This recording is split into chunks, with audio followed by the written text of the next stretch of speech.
יש לה אנשים שהיא רוצה שהם פוגשים ממנה. יש לי... למה באת חד לפה? הורית להראות... את חברה שלה? לא.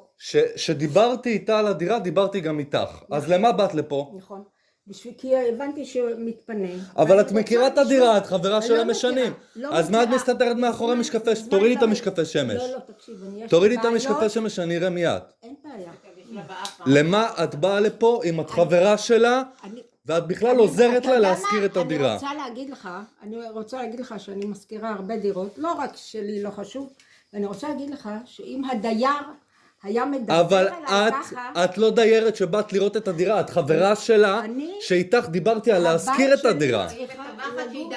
היא מתווכת שהעבירה לי את השם שלך. בטח? כן, היא מתווכת. היא לא מתווכת, היא חברה שלה. היא מתווכת שהעבירה לי את השם שלך. טוב, זהו, תודה רבה. הספיק לי לשוחח איתך דקה? לא, רגע, זהו, שנייה. בבקשה ללכת ולא להפריע לי. לא להפריע לי. אני רוצה לדעת מתי אני באה להביא את הדברים. לצאת. לא, לא, ברצינות. תצאי בבקשה. לצאת. צאי לי מהדירה. רק דרך בית משפט. בבקשה, תודה רבה.